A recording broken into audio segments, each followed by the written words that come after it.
सुलद्धयणानि। आगम में कहा गया है तुद्धम सुलद्धम खुमणुस्सजम्मम लाभा सुलद्धाय तुमे महेशी तुभ्ये सणाहाय सबंधवाय जम्भे थिया मग्गे जिणुत्तमाणम।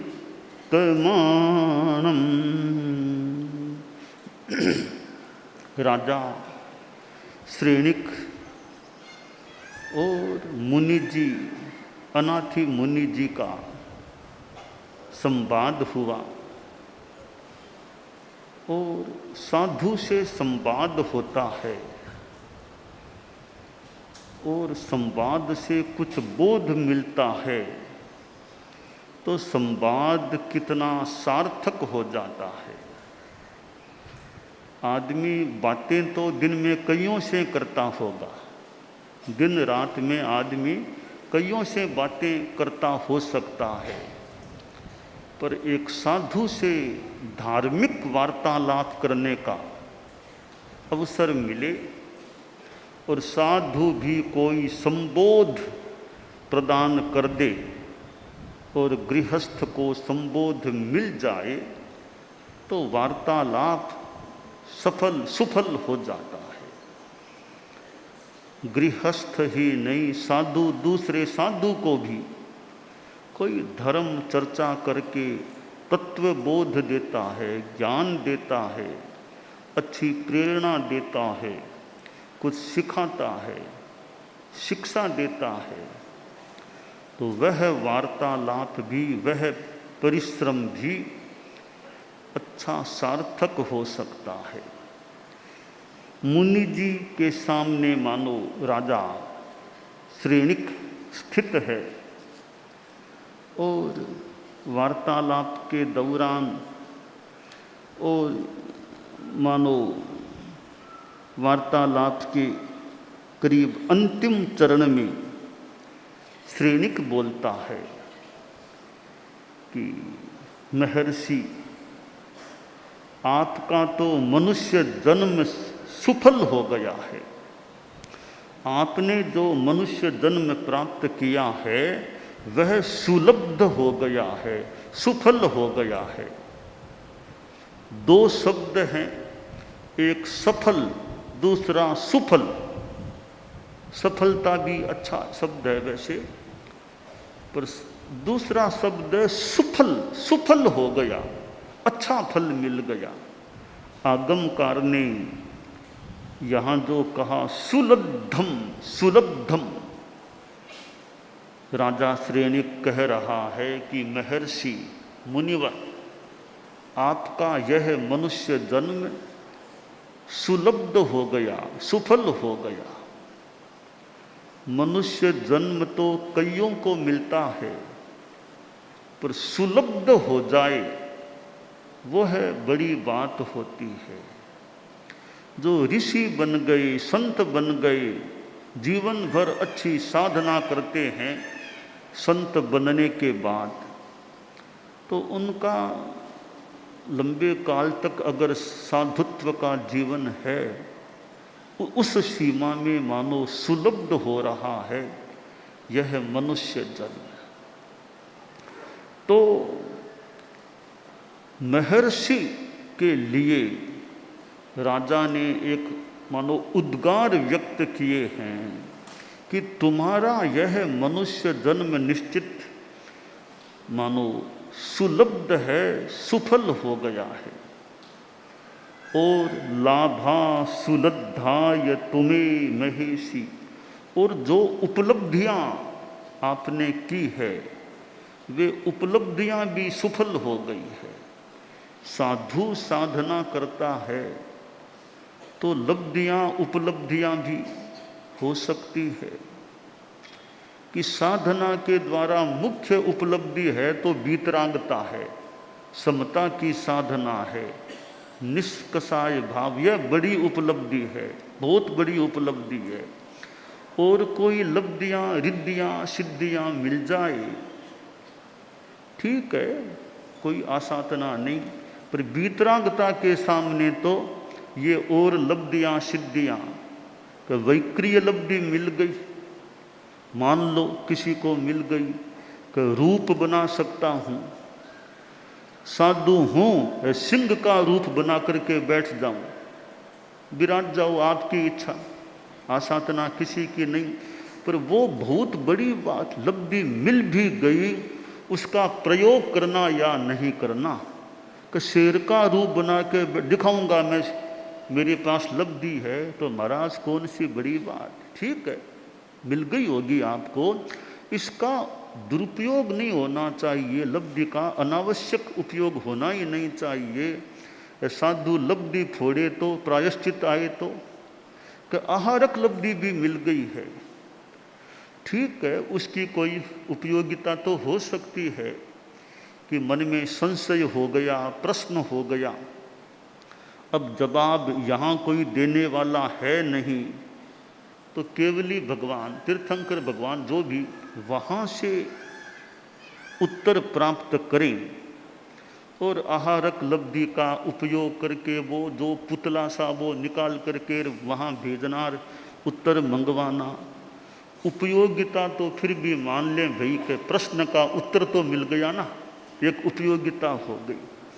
पर मनोरंजन के लिए कोई लब्धि का उपयोग कर ले, वो रूप बना के बैठ जाऊं, दिखाऊंगा मेरे पास लब्धि है, तो ये लब्धियाँ रिद्धियाँ सिद्धियाँ, आमो सही खेलो सही जल्लो सी, ऐसी कि भाई कि एक साधु के पास लब्धि है, वो स्पर्श कर ले, स्पर्श करने से ही वो औषधि का काम हो जाए, बीमारी दूर हो जाए, लब्धि है। उसके शरीर का कोई द्रव्य भी लग गया दूसरे के, तो उससे भी बीमारी दूर हो जाए। कोई ऐसी लब्धियाँ कोई सिद्धियाँ तपस्या से साधना से मिल जाए, तेजो लब्धि मिल जाए, और निग्रह भी कर सके, अनुग्रह भी कर सके, कि निग्रह करे तो मानो किसी का नुकसान कर दे, और शीतल तेजो लेस्या का उपयोग कर किसी की रक्षा भी कर ले, किसी को बचा भी ले, तो अनुग्रह निग्रह कुछ मान लो कर ले, पर आखिर लब्धि है, कम से कम दुरुपयोग तो उसका होना ही नहीं चाहिए। कोई भी लब्धि मिल जाए, कोई भी क्षमता मिल जाए, तो उसका दुरुपयोग नहीं करना, यह साधु का भी मनोभाव होना चाहिए, गृहस्थ का भी होना चाहिए, कि लब्धि का उपलब्धि का क्षमता का मैं दुरुपयोग न करूं। मुझे लब्धि मिली है तो कितनी अच्छी बात है, उस लब्धि का दुरुपयोग नहीं करना, मुझे यह पक्का एक मनोभाव हो, किसी भी लब्धि का कम से कम दुरुपयोग तो करना ही नहीं। राजा श्रेणिक महर्षि से, अनाथि मुनि से कह रहा है, लाभा सुलद्धाय तुम्हें महेशी, तुम्हें जो लाभ हुए हैं वे भी सुलब्ध हैं, वे भी सुफल हो गए हैं। और मुनिवर तुभ्ये सनाहाय सबंधवाय, आप तो सनाथ हो गए हो, सबंधव हो गए हो, आपको नाथ मिल गया, आप नाथ हो, और आप तो सबंधव हो गए हो। तो एक त्यागी तपस्वी मुनि, वह अपने आप में सनाथ हो जाता है, सबंधव हो जाता है, कि भाई ये धर्म है, धर्म भी तो बड़ा एक बंधव है। पालय पालय रे पालय माम जिन धर्म पालय पालय रे, पालय माम जिन धम मंगल कमला केलिनिकेतन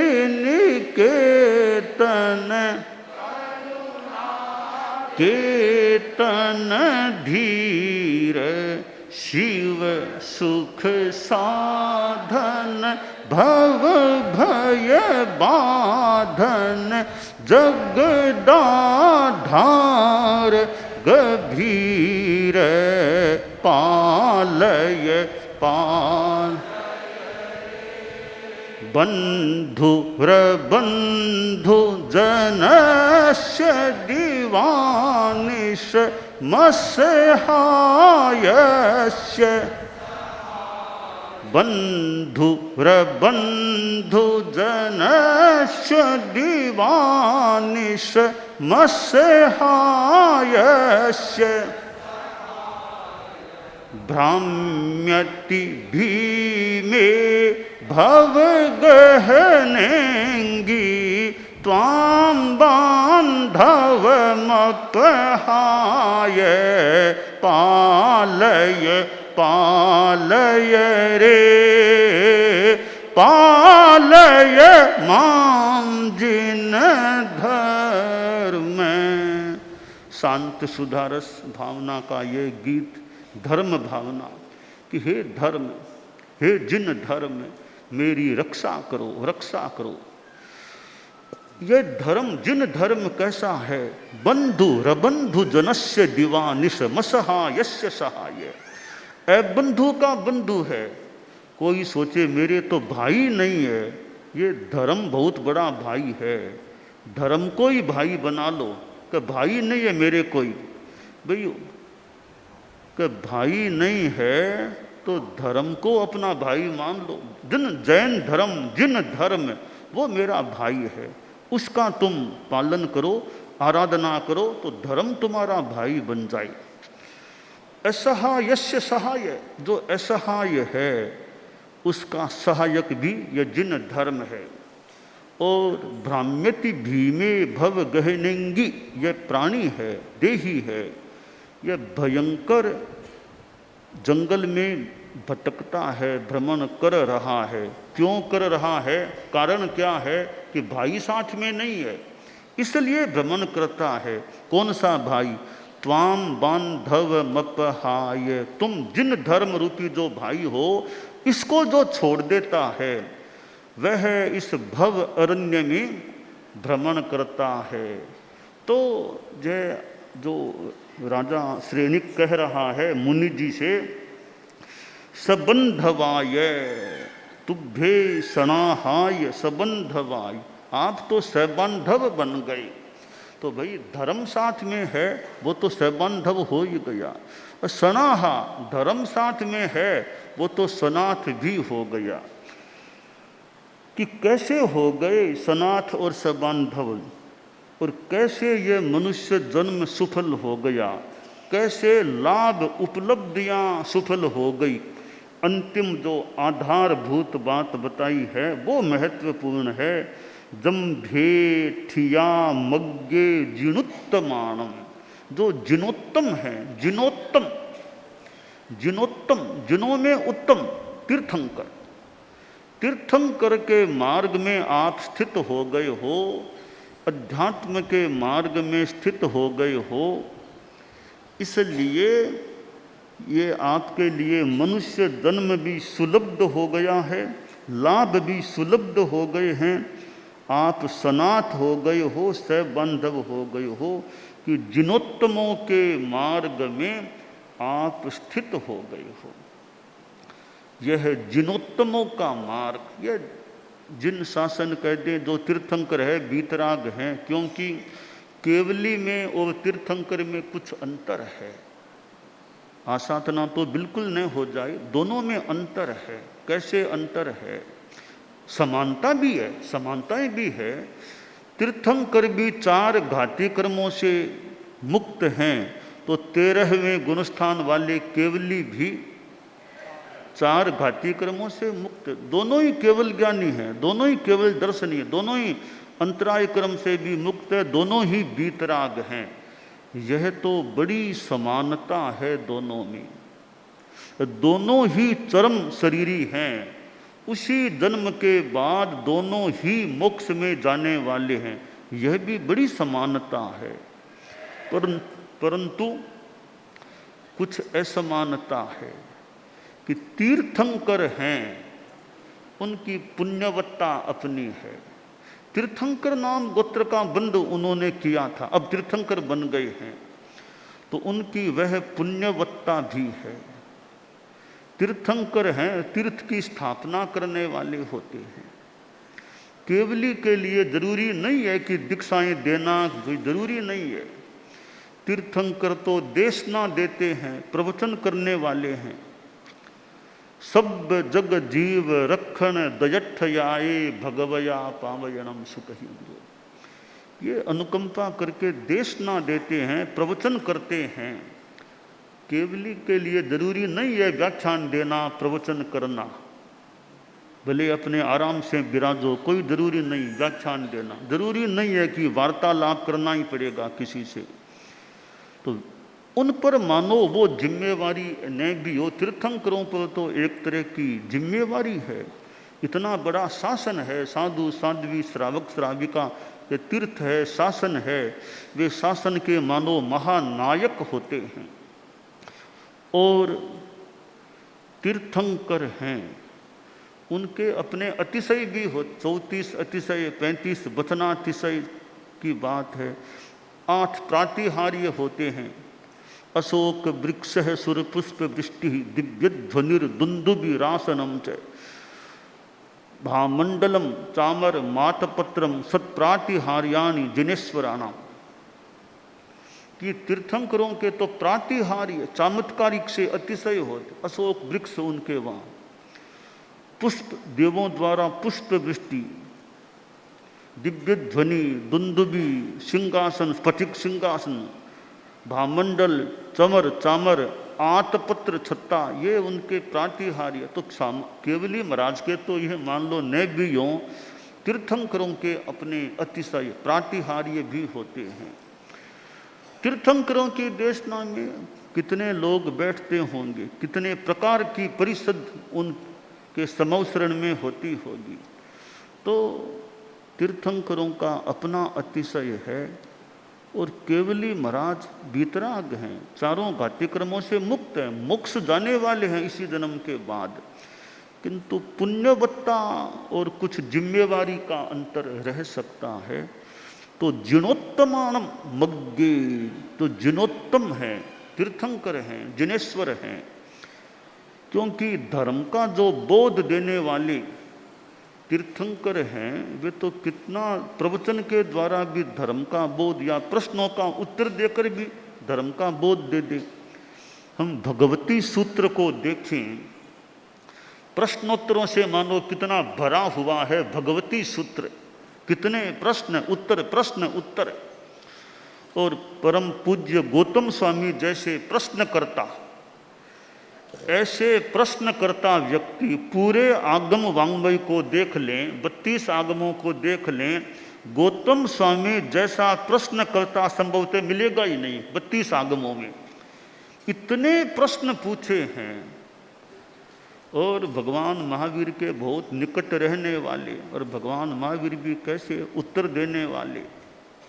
तो तीर्थंकरों का इतना सान्निध्य मिलना और इतने प्रश्नों के उत्तर प्राप्त कर लेना, और वे आज जो प्रश्नोत्तर हमें उपलब्ध हैं भगवती सूत्र में, वो कितने ज्ञानवर्धक सिद्ध हो रहे हैं या हो सकते हैं।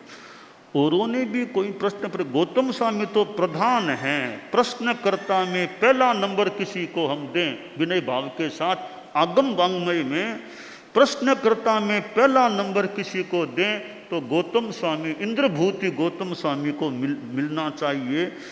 और किसी ने भी इतने प्रश्न भगवान महावीर से नहीं पूछे, आगम वांग्मय में जो हैं उनकी बात है। तो तीर्थंकर होते हैं वे, ज्ञानी तो खैर हैं ही, पर एक तरह का मान लो परिश्रम कह दें, कुछ भी कह दें, वो कि प्रवचन देश ना देना, ये देश ना देना भी परिश्रम भी हो सकता है, सेवा भी हो सकती है। तो कितनों को लाभ मिल सकता है देशना के द्वारा। हमने तो आचार्य श्री तुलसी को देखा है, आचार्य श्री तुलसी भी कैसे प्रवचन फरमाते थे। आचार्य श्री महाप्रज्ञ जी को हमने देखा है, वर्षों तक देखा है। उनके सानिध्य में तो प्रवचन के समय बैठने का भी काफ़ी मौका मिला है। तो आचार्य श्री महाप्रज्ञ जी ने यात्राएं भी की और कहाँ कहाँ पधारे और कितने प्रवचन किए हैं उन्होंने। कितने राजनेता क्या और कोई क्या धर्म कितनों से मिलना हुआ है, उनका वो प्रवचन का क्रम भी चलता था। तो गुरुदेव तुलसी का भी व्याख्यान प्रवचन सुनने का मौका कितनों को मिला है, और आचार्य श्री महाप्रज्ञ जी का भी प्रवचन सुनने का कितनों को मौका मिला है। और आचार्य श्री महाप्रज्ञ जी के समय तो ये संस्कार चैनल, अमृतवाणी, ये चीज़ें ये शुरू हो गई, तो न केवल सामने बैठने वालों को, दूरस्थ लोगों को भी कितनों को उनके प्रवचन का श्रवण करने का अवसर मिला है। तो राजा श्रेणिक ने जो कहा है, जम्भे ठिया मग्गे जीणुत्तमाणम, कि ये सुफल क्यों है आपका मनुष्य जन्म, कि आप जिनोत्तमों के मार्ग में स्थित हो गए हैं। तो चारित्रात्माएं हैं, मानो वो तो जिनोत्तमों के मार्ग में ही मान लें, जिन धर्म के मार्ग में स्थित हैं। तो यह मार्ग जिनको मिल गया है और अनगारत्व प्राप्त हो गया है, प्रवृज्ञा मिल गई है, तो मानो मनुष्य जन्म की यह सफलता की बात हो जाती है, जहाँ सम्यक ज्ञान, सम्यक दर्शन, सम्यक चारित्र की आराधना है, तपह आराधना है। इससे तो यह मनुष्य जन्म सुलब्ध और सुफल बन ही जाता है। और तीर्थंकर तो खैर उनकी तो क्या अपनी महिमा है। तो तीर्थंकर के प्रतिनिधि आचार्य भिक्षु, हमारे पहले जो गुरुदेव आचार्य श्री अनुशास्ता हुए हैं, आचार्य भिक्षु, अरिहंत देवज्यों धर्म दीपायो पायो जग में नाम, दुस्सम आरे भरतम प्रगट्या भिक्षु स्वा, दुस्सम आरे भरतम प्रगट्या भिक्षु स्वाम, अरिहंत देव ज्यों धर्म दीपायो पायो जग में नाम, प्रहसन परम पुरुष ने समरूं, परम पुरुष ने शुद्ध मन समर,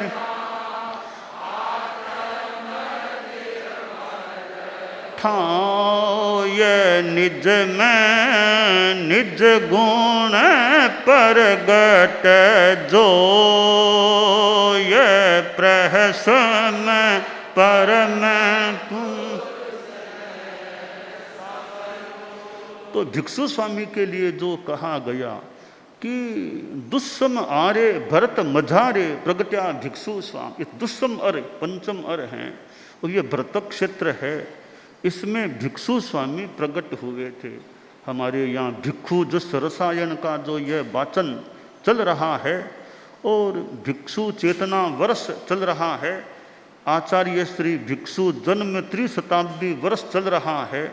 तो आज से करीब 300 वर्ष पहले भिक्षु स्वामी प्रकट हुए थे, जन्मे थे, उनका प्राकट्य हुआ था।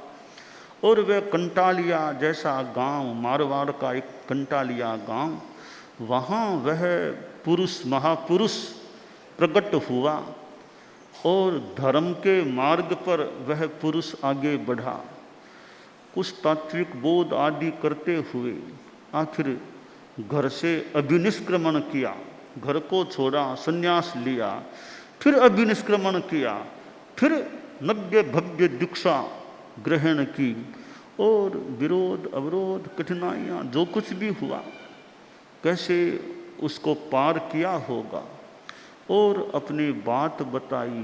तो जैसे तीर्थंकर देश ना देते हैं, तीर्थंकर एक तीर्थ की स्थापना करते हैं, मानो किसी रूप में आचार्य भिक्षु भी तीर्थंकर के प्रतिनिधि, उन्होंने भी एक प्रकार की तीर्थ की स्थापना कर दी, नया पंथ शुरू हो गया।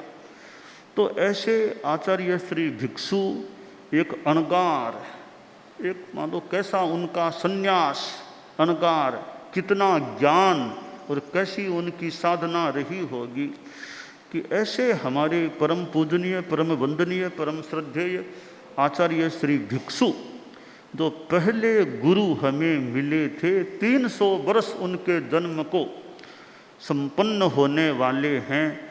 तो उनसे जुड़े हुए इस 13 पंथ शासन में, और 13 पंथ शासन 13 पंथ, 5 महाव्रत, 5 समितियाँ, 3 गुप्तियाँ, 5 5 10 और 3 13, ये 13 चीज़ें हैं, 13 नियम हैं। यह तुम्हारा, यह 13 पंथ है जहाँ 13 नियम की बात है।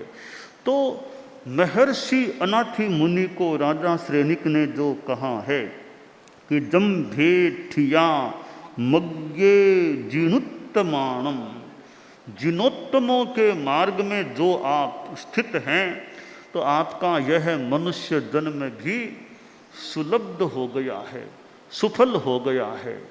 तो जैसे ये अनाथि मुनि, उन्होंने वो संकल्प किया कि वेदना शांत हो जाए तो मुनि बन जाऊं, तो आचार्य भिक्षु ने भी संकल्प किया था।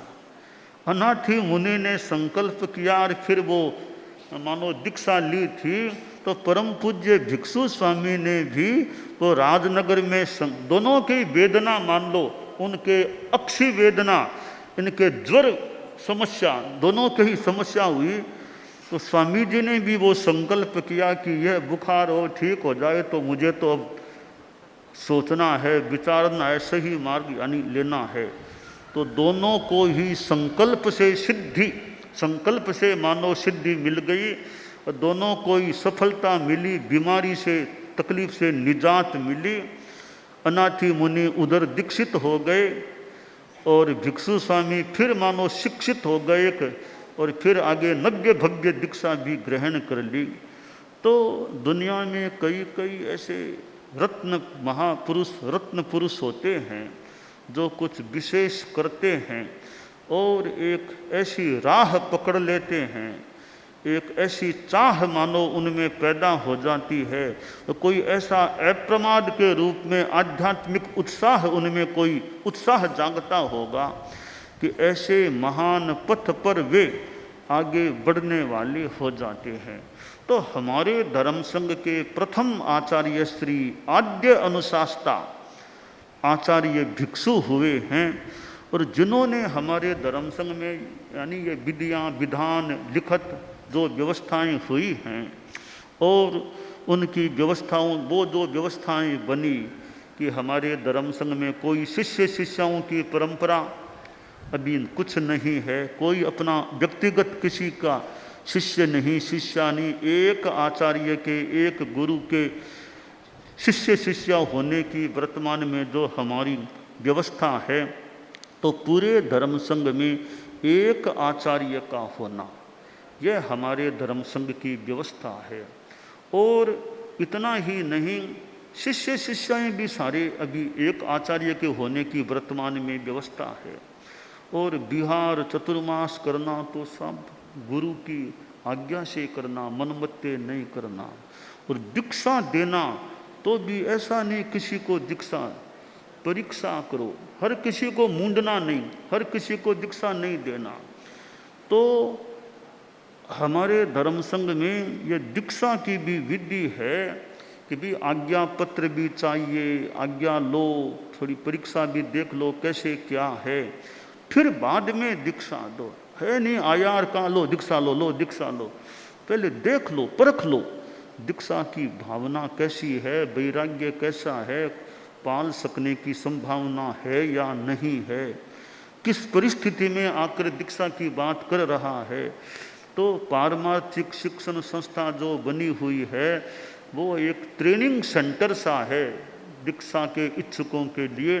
कितनी बायार कुछ पुरुष भी जो यहाँ हमारे आसपास रहते हैं, तो एक ट्रेनिंग सेंटर भी है और ये परीक्षा भी कुछ करने का मौका मिल जाए कि स्थिति कैसी है, कुछ याद है कि नहीं, ज्ञान कंठस्थ है कि नहीं, 25 बोल जानते हैं कि नहीं, नव तत्व को जानते हैं या नहीं, थोड़ा परीक्षण हो जाए, शिक्षण परीक्षण हो जाए, बाद में दीक्षा। हमारे यह प्राय इन वर्षों में क्रम चल रहा है। प्राय मान लें कि पहले मुमुक्षु के रूप में कुछ रहो, फिर परीक्षा करें, फिर कोई दीक्षा की बात।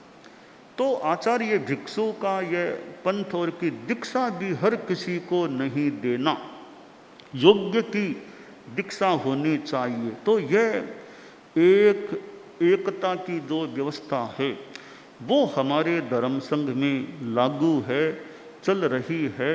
और साधु साध्वियाँ, कई मान लो विद्वान विदुषी हैं, कई अच्छे वक्ता हैं, परंतु वे भी एक आचार्य की आज्ञा में रहने वाले, चलने वाले, कि आचार्य से बड़े हैं दीक्षा में संत, वे आज्ञानुवर्ती हैं, आचार्य के आज्ञानुवर्ती हैं, क्योंकि वो दीक्षा पर्याय में बड़े हैं।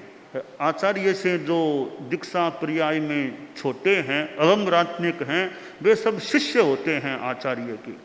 और हमारे संघ में तो यह व्यवस्था कि एक आचार्य के समय शिष्य हैं वो संपदा उत्तराधिकारी की हो जाती है। कालुगणी के जो मान लो शिष्य संपदा ठीक साधु साधियाँ वे महाप्रयाण कर गए तो नव आचार्य श्री तुलसी की वो सारी संपदा हो गई। तो यह हमारे संघ की परंपरा चली आ रही है।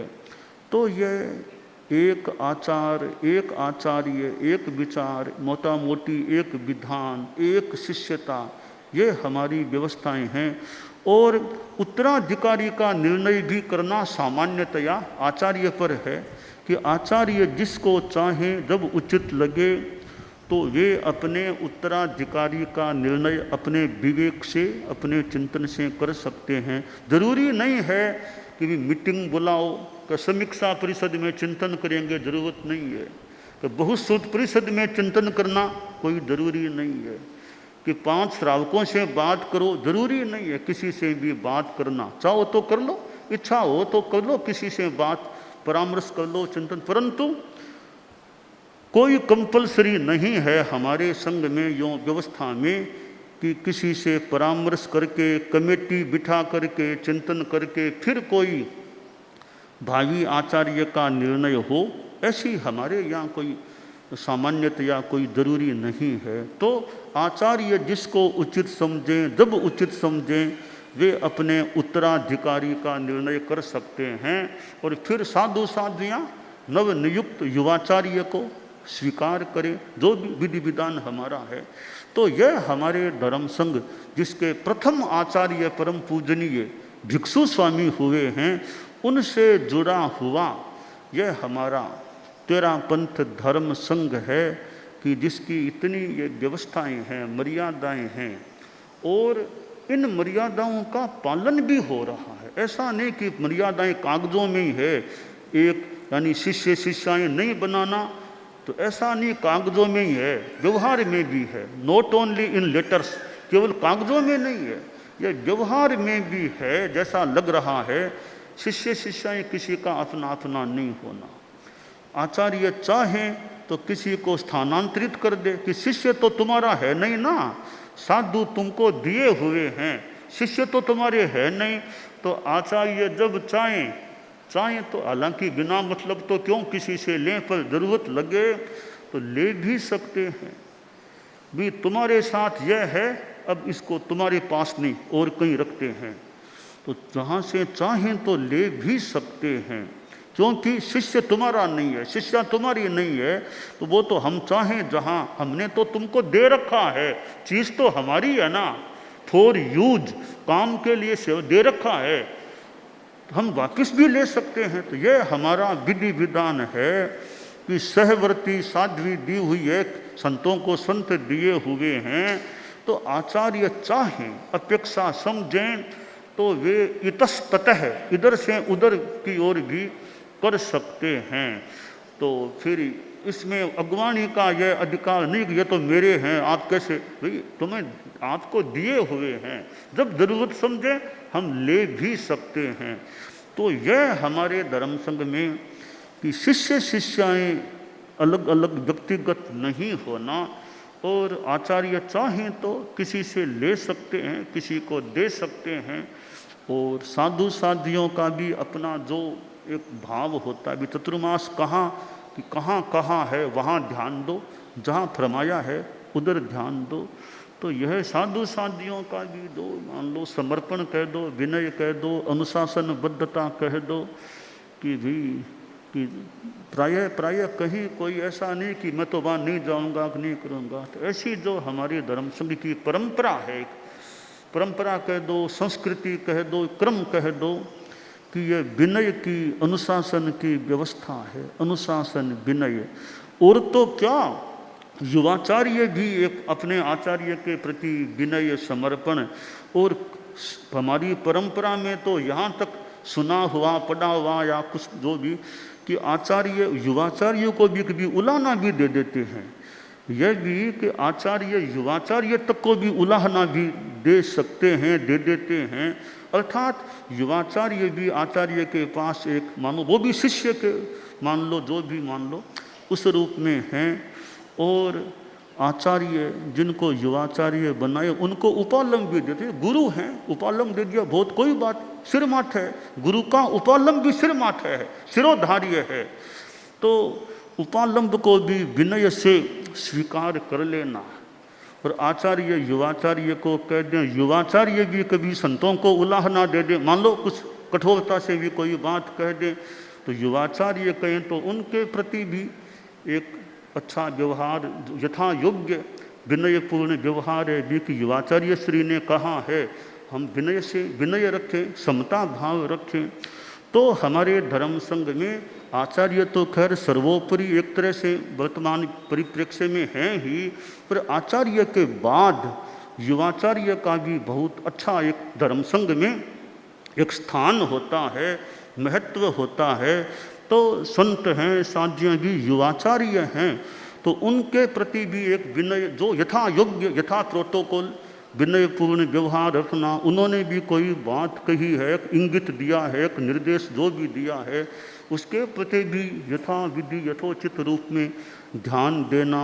और कड़ा भी कह दें तो युवाचार्य भी कड़ा कह दें तभी उसको भी यथोचित विनय भाव से, समता भाव से, सम्मान से उनकी बात को तवज्जो देना और विनय भाव रखना। निवेदन करना हो तो वापस निवेदन कर दें यथा अवसर, पर उनके प्रति भी एक विनय भाव रखना। कि मगन मुनि थे कि जब मुनि तुलसी युवाचार्य बन गए थे, मुनि तुलसी गंगापुर में युवाचार्य बन गए भाद्रव शुक्ला तीज को, तो जब पंचमी पधारना था युवाचार्य श्री तुलसी को, पीढ़ियाँ सीढ़ियाँ रंग भवन में सीढ़ियाँ उतरना था, तो मगन मुनि यों हाथ का सहारा देने के लिए, हाथ कहाँ तो युवाचार्य श्री तुलसी 22 वर्ष के भी लगभग मान लो, कहाँ मगन मुनि जैसे प्रौढ़ संत, पर नाने युवाचार्य श्री थे छोटे से, उनको भी के सहारा देने के लिए हाथ को सारा, हाथ का सहारा लेकर मतलब पधारो। तो नहीं, युवाचार्य श्री का मगन मुनि श्री ने भी कितना सम्मान किया। तो हमारे धर्म संघ में यह जो परंपरा है, भावी आचार्य का भी निर्णय तो युवाचार्य बन जाएं, तो भले उम्र में छोटे हों, भले दीक्षा पर्याय में भी कईयों से बहुतों से छोटे हों, तो भी उनका बड़े संत हैं, वे भी हमारे युवाचार्य श्री भले दीक्षा में हमसे छोटे हैं, पर युवाचार्य श्री है ना, तो युवाचार्य का एक सम्मान रखना, यथा योग्य उनको तवज्जो देना। वो बड़े संतों का भी एक यथा विधि, यथा हमारी परंपरा जो जैसा उचित हो। तो इस रूप में हमारे धर्म संघ में जो ये मर्यादाएं चली आ रही हैं, तो आचार्य भिक्षु हमारे प्रथम गुरु हुए हैं। भगवान महावीर के इस शासन में हमारे धर्म संघ में पहले गुरु आचार्य भिक्षु जिनके लिए कहा अरिहंत देव ज्यों धर्म दीपायो पायो जग में नाम। तो अरिहंत देव की तरह जैसे अरहत भी एक तीर्थ स्थापना करते हैं, तो स्वामी जी ने भी नए पंथ की मानो एक स्थापना हो गई, स्थापना कर दी। तो उस रूप में भी वे तो तीर्थंकर से एक कुछ अंशों में कहते हैं जो भी तुलना में आ जाते हैं। तो यह महर्षि अनाथि मुनि को राजा श्रेनिक ने कहा है, तुद्धम सुलद्धम खु मनुष्य जन्मम लाभा सुलद्धाय तुम्हें महेशी तुभ्ये सनाहाय सबंधवाय दम्भे ठिया मग्गे जिनुत्तमानम दानान सेठम अभयपयानम सच्चे सुया अणवज्जं वयन्ति तवे सुया उत्तम बंभचेरम लोगुत्तमी समणेनाय पुत्ते।